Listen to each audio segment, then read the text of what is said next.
La pandemia como plan de control. ¿Te has puesto a pensar en lo que está sucediendo? ¿O solo estás recibiendo lo que sucede aterrado con miedo de lo que te han generado?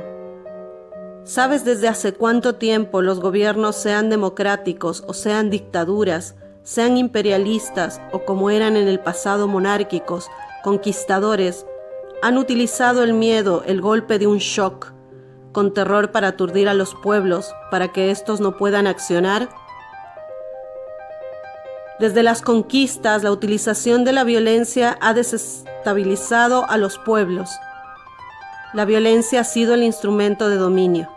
Las armas y la guerra han manchado de sangre la tierra a lo largo y ancho. Batallas, violaciones, esclavitud, sometimiento a punta de guerras mundiales. Pero ¿qué pasa cuando en las últimas décadas del siglo XX empieza otro tipo de dominio debido a las nuevas tecnologías, televisión, el inicio de Internet, la globalización, la Guerra Fría, etcétera? Otros medios de terror son aplicados. La violencia teledirigida, la televisión y ciberespacio se vuelve el medio óptimo de llegar a los pueblos y aterrorizarlos.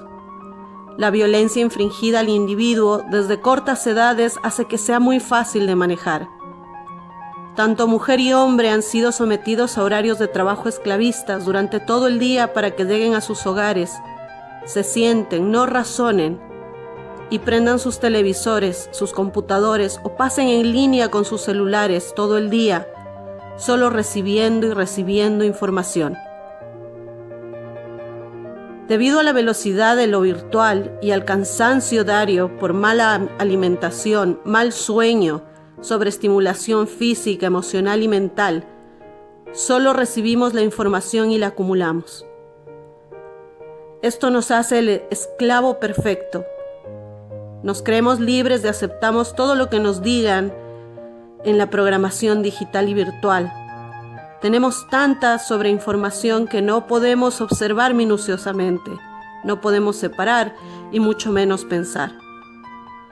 El quinto poder o los medios masivos hegemónicos de comunicación y las plataformas virtuales de información nos dicen qué pensar, qué creer, qué comprar, inducen nuestros gustos y marcan tendencias en nuestro diario vivir.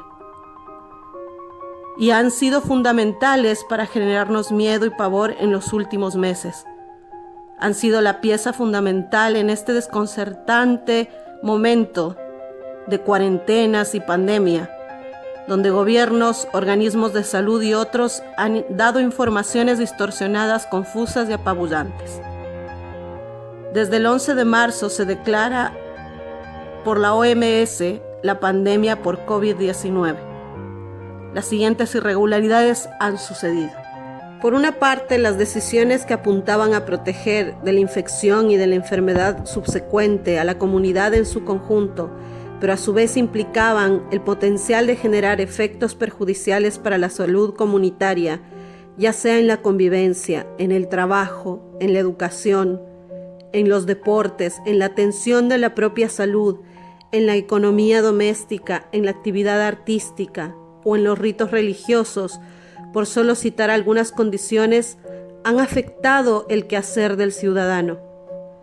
El proceder sobre la cuarentena a individuos sanos cuando no hay registros de tales restricciones en la historia de la humanidad. Los protocolos que deben ser aplicados a los enfermos, a los individuos mayores o a la gente vulnerable no han sido tomados. Ningún argumento se ha dado para que la cuarentena y las restricciones comenzaran en el mismo momento para toda la población de los distintos países. Si hay circunstancias incomparables para cada lugar, zona, región, población y actividad. El bombardeo mediático con las cifras de fallecidos generando miedo, ansiedad, estrés, depresión y angustia a la población. Así ha debilitado y afectado gravemente el estado físico, emocional y psicológico de la misma. La falta de reconocimiento al valor de la inmunidad innata que protege asiduamente de todas las enfermedades transmisibles, incluyendo cepas de coronavirus familiares del SARS-CoV-2. Y tampoco se ha tomado en cuenta la inmunidad natural celular que preserva la salud sin requerir todavía la producción de anticuerpos propia de la inmunidad humoral. El no tener en cuenta el índice de mortalidad del COVID-19, que es del 1 al 3%, y haber manejado mal las estadísticas creando pánico en los pueblos.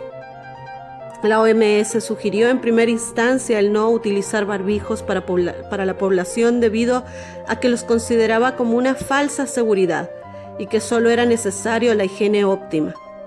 Y después se retractaron y cambiaron su discurso. Los barbijos que usa la población son en su mayoría de confección casera que no permiten la oxigenación adecuada. Producen mareos, dolor de cabeza y en caso de usarlos al hacer deporte pueden producir hipoxia, hipercapnia, alergias, hongos y dermatitis. La afectación emocional y psicológica de los barbijos, que generan mutismo y alienación.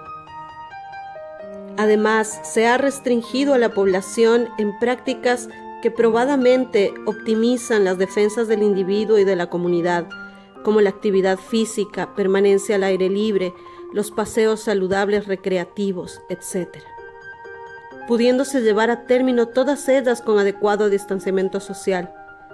La experiencia proveniente de países avanzados ha demostrado la baja susceptibilidad de la población menor de 65 años sin patologías preexistentes o factores de riesgo, y se impidió justamente a este grupo poblacional su libre circulación y trabajo, con las debidas normas de responsabilidad social comunitaria y el respeto a los hábitos de higiene y circulación recomendados.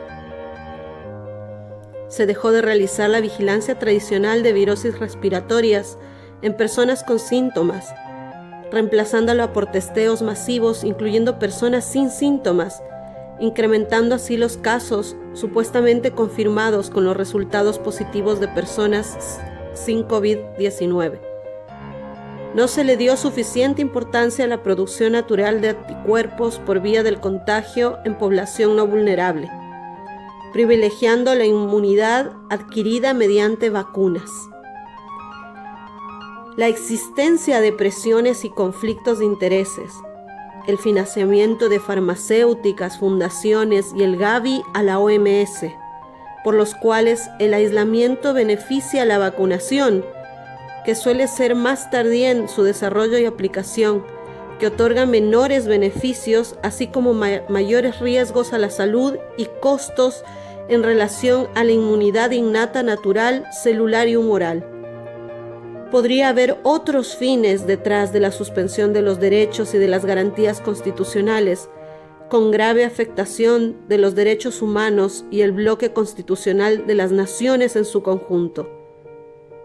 Se ha sometido a la penuria económica a las familias, a las pequeñas empresas que quedaron sin ingresos, aunque conservaron sus obligaciones impositivas y contractuales hasta el punto de quedar a merced del asistencialismo, la devaluación de sus bienes y el quebranto.